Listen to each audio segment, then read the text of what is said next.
नमस्कार दोस्तों, कैसे स्वागत है आप सभी का एक बार फिर से आपके अपने YouTube channel skill educational tips में। तो कैसे आप सभी, उम्मीद करते हैं आप सभी बहुत अच्छे होंगे। और आज का जो हमारा सेशन होगा वो काफ़ी इंटरेस्टिंग होने वाला है। क्योंकि आज के इस सेशन में हम बात करने वाले हैं उन पॉइंट्स की जो हमको कहीं ना कहीं कॉम्पिटिटिव एग्जाम में भी फेस करने पड़ते हैं। अब क्या है वो पॉइंट्स, चलिए जानते हैं इनके बारे में। तो जैसे कि आपने थंबनेल में देख ही लिया होगा कि हम आज के सेशन में डिस्कस करने वाले हैं केवल 4 पॉइंट्स। अब ये जो 4 पॉइंट्स है कॉम्पिटिटिव एग्जाम में भी हमको काफ़ी ज़्यादा हेल्प करते हैं। क्या पॉइंट है? सबसे फर्स्ट जो हमारा पॉइंट है वो है किसी संख्या के पूर्णतः विभक्त होने के नियम। अब किसी संख्या के पूर्णतः विभक्त होने के क्या क्या नियम होते हैं वो आज हम यहाँ पे जानेंगे। और सेकंड जो हमारा पॉइंट है वो है सहअभाज्य संख्या है। थर्ड जो पॉइंट है वो है एक विशेष नियम। क्या है वो विशेष नियम, ये आज हम यहाँ पे सीखने वाले हैं। फोर्थ नंबर का जो हमारा पॉइंट है कुछ महत्वपूर्ण तथ्य है। अब इसके अंदर कुछ महत्वपूर्ण तथ्य भी होंगे। क्या होंगे ये तथ्य? तो चलिए शुरू करते हैं आज का सेशन।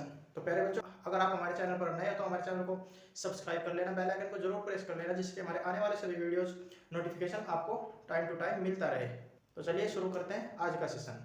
तो हमारा जो फर्स्ट नियम है वो है 2 से विभक्त होने का नियम। अब 2 से विभक्त होने का नियम क्या है? तो जैसा कि आप जानते हैं कि कोई संख्या 2 से तभी विभक्त हो सकती है जब उसका इकाई का अंक 0, 2, 4, 6 या फिर 8 में से कोई हो, तभी वो 2 से पूर्णतः विभक्त हो सकती है। और यही सिंपल सी डेफिनेशन हमने यहाँ पे लिखी है कि कोई संख्या 2 से तभी विभक्त होगी जब उसका इकाई का अंक 0, 2, 4, 6 अथवा 8 में से कोई हो। तो ये जो अंक है, ये जो इंपॉर्टेंट अंक है, ये उस संख्या की इकाई में होंगे। अर्थात इकाई का जो अंक होगा उसमें इन अंकों में से कोई एक अंक होना आवश्यक है, तभी हमारा वो संख्या 2 से विभक्त होगी। अब संख्या कैसे होगी देखिए। अब आप जैसे हमने यहाँ पे कोई संख्या ले ली 53,480 और 6,92,382, 6,13,576 आदि। दैट इज, अब आप देखिए हमारी जो ये संख्याएं है, हमने यहाँ पे जो संख्याएं लिखी है उनका इकाई का अंक क्या है। इस संख्या में अगर हम चेक करें तो इसमें इकाई का अंक क्या है? 0 है। अगर इकाई का अंक 0 है तो हमारी ये संख्या 2 से पूरी विभाजित हो जाएगी। अब सेकंड संख्या की बात करते हैं। इसमें आप देखिए हमारा इकाई का अंक क्या है? 2 है। 2 भी हमारा इस नियम में मैच करता है, अतः ये दूसरी संख्या भी हमारी पूर्णतः विभाजित हो जाएगी। और जो तीसरी संख्या है उसमें अगर हम बात करें तो उसमें हमारा जो इकाई का अंक है वो है 6। इसीलिए हमारी तीसरी संख्या भी 2 से पूर्णतः विभाजित हो जाएगी। तो ये है हमारे इन संख्याओं में इकाई का अंक पहचान करने का एक सिंपल सा नियम। उम्मीद करते हैं कि आपको अच्छे से क्लियर हो गया होगा। अगर इस तरीके से संख्याओं में इकाई का जो अंक है 0, 2, 4, 6 अथवा 8 में से कोई एक होगा तो वो संख्या 2 से पूरी विभाजित हो जाएगी। अब बात करते हैं सेकंड नियम की। जो सेकंड नियम है वो है 3 से विभक्त होने का नियम। अब 3 से विभक्त होने के नियम के लिए क्या हमारी कंडीशन होगी? कंडीशन होगी कोई संख्या 3 से तभी विभक्त होगी जब उस संख्या के अंकों का योग 3 से पूर्णतः विभक्त हो। अब संख्या के अंकों का योग किस तरीके से हम करेंगे देखिए। मान लिया हमारे पास ये कोई संख्या है। अब इसके जो अंक है आप एक एक अंक को पकड़िए और उनको जोड़ना शुरू कर दीजिए। 6 को अगर 7 में जोड़ेंगे तो कितना हो जाएगा? 13 हो जाएगा। 13 में 5 जोड़ेंगे 18 हो जाएगा। 18 में 4 जोड़ेंगे कितना हो जाएगा? 22। और 22 में 2 जोड़ेंगे तो हमको मिलेगा इन अंकों का योग, टोटल हमको मिल जाएगा 24। तो अब जो ये 24 है, अगर 24 को आप 3 से डिवाइड करोगे तो कितना आएगा? 3 से 8 बार में जाएगा 24, ठीक है ना। तो आप देख सकते हो कि हमारा जो संख्या है इसके जो अंकों का योग है 24, वो 3 से पूर्णतः विभक्त हो गया है। अतः हमारी जो दी गई संख्या है ये भी पूर्णतः विभक्त होगी। समझ आया? तो इस तरीके से आप 3 से विभक्त होने का जो नियम है वो चेक कर सकते हो कि हमारा जो दिया हुआ संख्या वो 3 से विभक्त होगी या फिर नहीं होगी। अब बात करते हैं थर्ड नियम की कि थर्ड नियम क्या कहता है। तो थर्ड नियम है हमारा 9 से विभक्त होने का नियम। अब इस नियम के अकॉर्डिंग क्या होना चाहिए? इस नियम के अकॉर्डिंग जो संख्या है वो 9 से विभक्त तभी होगी जब उस संख्या के अंकों का जो योग है वो पूर्णतः 9 से पूरा विभाजित हो जाए। अब पूर्णतः विभाजित कैसे होगा देखिए। अब आप मान लिया हमारे पास ये 2 कोई संख्या है। अब सेम प्रोसेस रखना है अंकों का योग करने के लिए जो हमने 3 के लिए किया था। तो हमारा जो संख्या है ये कहता है कि सबसे पहले इसके अंकों का योग करो। तो कीजिए आप इसमें अंकों का योग। 9 को 8 में जोड़ेंगे 17 हो जाएगा। 17 और 7 कितना हो जाएगा? 24, 24 6 30, 30 5 35 और 1 36 और 3 कितना हो गया? ये हो गया। इसके अंकों का योग 39। तो जो हमारा 39 है वो तो 9 से पूरा डिवाइड नहीं होगा, इसीलिए ये जो संख्या है पूर्ण से ये 9 से विभक्त नहीं होगी। अब बात करते हैं सेकंड संख्या की। सेकंड संख्या के जो अंकों का योग है उसको भी हम यहाँ पे देखते हैं। 2 को 7 में जोड़ेंगे 9 हो जाएगा, 9 को 0 में जोड़ेंगे 9 हो जाएगा, 9 को 9 में ऐड करेंगे 18, 5 23 और 4 27। तो इस संख्या के जो अंकों का योग है वो 27 है। अब 27 को अगर 9 से डिवाइड करें तो कितना आएगा, 9 3 27 होता है। यहाँ पे कंप्लीटली ये डिवाइड हो जाता है। अतः ये जो सेकंड संख्या है ये हमारी 9 से कंप्लीटली डिवाइड हो जाएगी, 9 से पूरी विभक्त हो जाएगी। तो ये है हमारा थर्ड नियम, 9 से विभक्त होने का नियम। अब बात करते हैं फोर्थ नियम की, फोर्थ नियम क्या है। फोर्थ नियम हमारा कहता है कि 4 से विभक्त होने का नियम हमारा है, कोई संख्या 4 से तभी विभक्त होगी जब उस संख्या के धाई तथा इकाई के अंकों से बनी संख्या 4 से विभक्त हो। अब इकाई तथा धाई के अंकों से बनी संख्या जो होगी वो किस प्रकार से हम तैयार करेंगे, देखिए जरा ध्यान से। मान लिया कि हमारे पास ये 2 संख्याएं हैं, मान लिया हमारे पास ये 2 संख्याएं हैं। अब इसमें आप एक तो इकाई का अंक पकड़ लीजिए, एक इकाई का अंक पकड़ लीजिए। इकाई का जो हमारे पास अंक होगा वो होगा 4। उसके बाद जो हमारा धाई का अंक होगा उसको आप पकड़ लीजिए, धाई का अंक हमारे पास है 9। अब आप देखिए अगर हम इन दोनों से संख्या बनाएं, इन दोनों से संख्या बनाएं तो क्या बनेगी, संख्या बनेगी हमारे पास 94 मींस 94। अब आप इसको 4 से डिवाइड करके देखिए, 4 से डिवाइड करेंगे तो हमारे पास जो है ये कंप्लीटली डिवाइड होके नहीं आएगा। 4 से अगर 94 को डिवाइड करेंगे तो आएगा 4 में कितना होता है, 8 होता है। 9 से 8 जाएगा, 1 बचेगा और यहाँ पे हो जाएगा 14। 4 से कितना होता है, 12 होता है। यहाँ पे कितना बचेगा, 2 कैरी बच जाएगा जिसको हम बोलते हैं शेष बच गया है। अब आप देखें तो हमारा जो 94 है ये कंप्लीटली डिवाइड नहीं होता, इसीलिए हमारी जो दी गई संख्या है ये भी 4 से कंप्लीटली डिवाइड नहीं होगी, अर्थात पूर्णतः विभक्त नहीं होगी। अब बात करते हैं दूसरी संख्या की। दूसरी संख्या में अगर आप इकाई का अंक और धाई का अंक पकड़ लोगे तो इससे जो संख्या बनेगी, इकाई का अंक और धाई का अंक पकड़ने पर हमको संख्या मिलेगी कितना, 45। तो अगर आप यहाँ पे 4 से 45 को डिवाइड करेंगे तो कितना आएगा, 4 एकम 4 आएगा और यहाँ पे कितना बचेगा 0। इसके बाद 5 लिखेंगे, 4 एकम कितना हो गया, 4 हो गए। यहाँ पे भी कितना बचा, 1 शेष बचा है। तो हमारी जो ये दोनों दी गई संख्याएं हैं ये 4 से कंप्लीटली डिवाइड नहीं हो सकती। क्यों, क्योंकि इन संख्याओं के जो इकाई और धाई से जो संख्या बनी है वो कंप्लीटली डिवाइड 4 से नहीं होती है, इसीलिए हमारी ये दोनों संख्याएं 4 से पूर्णतः विभक्त नहीं होगी। तो ये कहता है फोर्थ नंबर का नियम, 4 से विभक्त होने का नियम। अब बात करते हैं फिफ्थ नंबर के विभक्त होने के नियम की। तो फिफ्थ नंबर का जो विभक्त होने का नियम है वो है 8 से विभक्त होने का नियम। अब इसमें आप जरा एक पॉइंट नोटिस करिए कि कोई संख्या 8 से तभी विभक्त होगी जब उस संख्या के सैकड़े धाई तथा इकाई अंकों से बनी संख्या 8 से पूर्णतः विभक्त हो। अब आप इसमें एक बात नोट कर लीजिए कि जब हम 4 से विभक्त होने का नियम पढ़े हैं तो उसमें हम केवल धाई और इकाई अंकों से बनी संख्या को विभक्त करके देखते थे कि हमारी ये इन अंकों से बनी संख्या विभक्त होती है या नहीं होती है। अगर हमारी इकाई और धाई अंकों से बनी संख्या विभक्त होती थी तो हम कह देते थे कि हमारी जो दी गई संख्या है वो 4 से पूर्णतः विभक्त हो जाएगी। अब इसमें क्या है, इसमें है कि 8 है, यहाँ पे 8 को आप इस तरीके से याद रख सकते हो कि 8 हो गया। अगर आप 2 का मल्टीप्लीकेशन 3 बार करोगे तो हमको क्या मिल जाएगा, हमको 8 मिल जाएगा। दैट इज स्क्वायर में अगर बात करेंगे तो इकाई धाई 2 बार मल्टीप्लिकेशन हो गया। अब तीसरी बार जो आएगा वो आएगा सैकड़ा। तो आप इसको इस तरीके से याद रख सकते हो कि अगर हम 2 के 3 बार गुणा करेंगे तो हम उस नियम में सैकड़े धाई तथा इकाई अंकों से बनी संख्या को हम पूर्णतः विभक्त करके देखेंगे कि हमारी जो इन तीनों अंकों से मिलकर संख्या बनती है वो पूर्णतः विभक्त होती है या नहीं। तो आप देखिए हमारा जो ये संख्या दी गई है हमको यहाँ पे, अब इसमें इकाई धाई और सैकड़ा का अंक उठा लीजिए आप।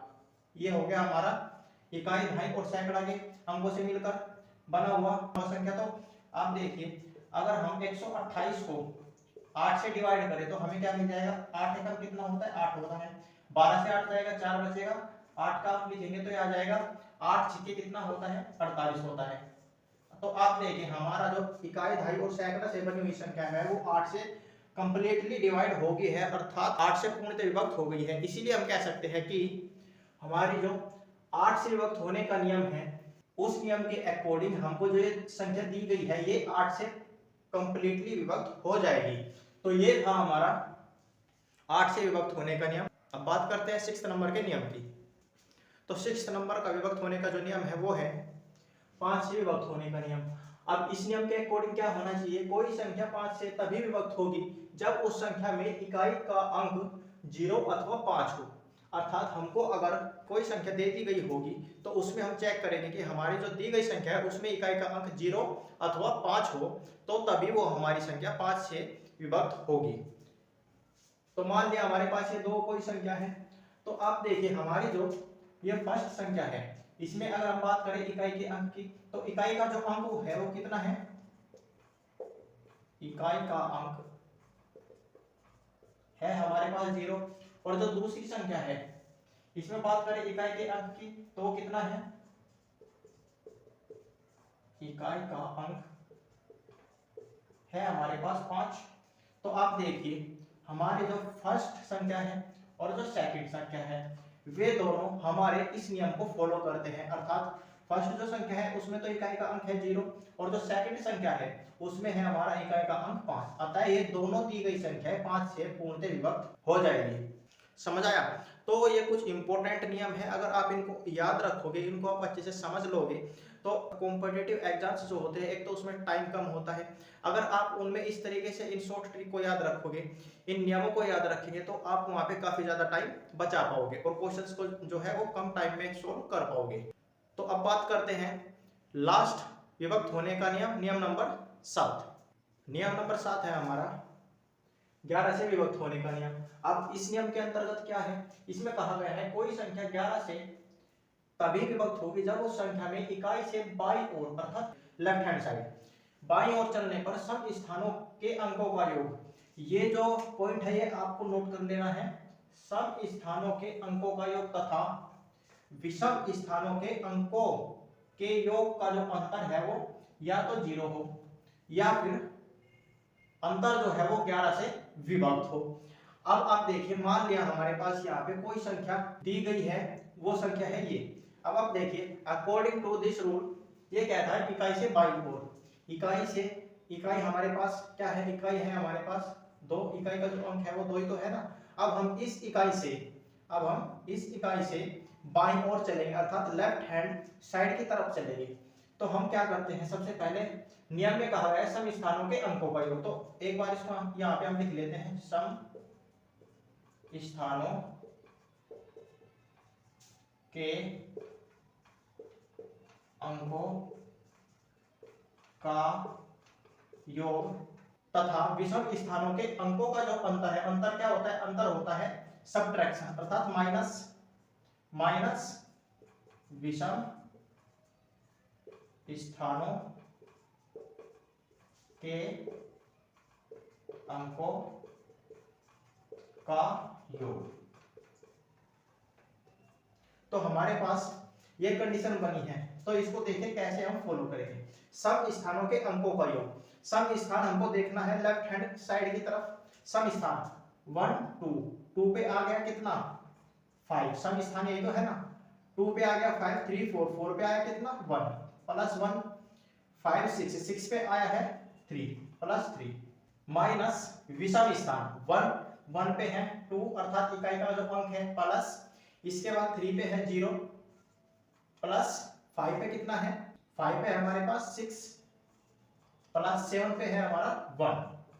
तो आप इसको एक बार ऐड करके देखिए कितना बनेगा, ये बनेगा हमारे पास 5 को 1 में जोड़ेंगे 6 आएगा, 6 को 3 में जोड़ेंगे कितना आएगा 9 आएगा, 2 को 6 में जोड़ेंगे 8, 8 को 1 में जोड़ेंगे तो कितना आएगा 9, और इनके बीच में जो चीज है वो है माइनस का 9 माइनस 9 कितना आ गया 0 आ गया। तो हमारा जो नियम है उसके अकॉर्डिंग इन दोनों के योग का जो अंतर है वो कितना आया है 0 है। अतः हमारी जो ये दी गई संख्या है ये 9 से पूर्णतः विभक्त हो जाएगी। समझ आया? तो ये था हमारा किसी संख्या के पूर्णतः विभक्त होने का लास्ट नियम। अब हम बात करते हैं सेकंड पॉइंट की, जो होगा हमारा सहअभाज्य संख्याएं। सेकंड जो पॉइंट है सहअभाज्य संख्याएं। अब सहअभाज्य संख्याएं कब कहलाएंगे, देखिए जरा ध्यान से, दो संख्याएं a तथा b सहअभाज्य तभी कहलाएंगी जब उनका जो महत्तम समापवर्त है अर्थात हाईएस्ट कॉमन फैक्टर जो है वो 1 हो। हमने यहाँ पे कुछ सहअभाज्य संख्याओं के जोड़े लिखे हैं। अब ये सहअभाज्य कैसे होंगे देखिए, मान लिया हमने यहाँ पे ये दो संख्याएं ली 2 और 3, 2 और 3, अगर इनका आप एलसीएम लोगे तो किससे कटेगा, 2 को 1 से डिवाइड करेंगे तो 1 आएगा। इसके बाद 3 को हमने लिखा, 3 को आप 3 से डिवाइड करेंगे तो कितना मिलेगा, 1 मिलेगा। अब आप जरा ध्यान से देखिए, हमारा जो 2 है उसका जो गुणनखंड है वो है कितना, 1 गुणा 2। इसके बाद जो 3 है इसका गुणनखंड कितना है, वो है 1 गुणा 3। तो अगर हम इसमें बात करें महत्तम समापवर्तक की, तो कितना है, महत्तम समापवर्तक होता है जो हमारा दोनों संख्याओं के गुणनखंडों में उभयनिष्ठ हो। उभयनिष्ठ क्या है, वो है 1, वही तो हमारा महत्तम समापवर्तक होता है। अब अकॉर्डिंग टू दिस रूल इसमें कहा गया है कि a तथा b तभी सह अभाज्य संख्या कहलाएगी जब उनका महत्तम समापवर्तक 1 हो। तो इसमें जो 2 और 3 का महत्तम समापवर्तक है वो कितना है, वो 1 है। अतः ये जो संख्याएं हैं 2 और 3 ये दोनों क्या होगी, ये सह अभाज्य संख्याएं कहलाएगी। तो जो ये बाकी जो संख्याओं के जोड़े हैं आप इनको भी इसी तरीके से चेक कर सकते हो। तो ये हो गया हमारा सेकंड नंबर का पॉइंट। अब बात करते हैं थर्ड नंबर के पॉइंट की कि एक विशेष नियम क्या है, विशेष नियम चलिए देखते हैं। पॉइंट नंबर 3 में कहते हैं कि एक विशेष नियम। अब क्या है विशेष नियम, देखिए जरा ध्यान से।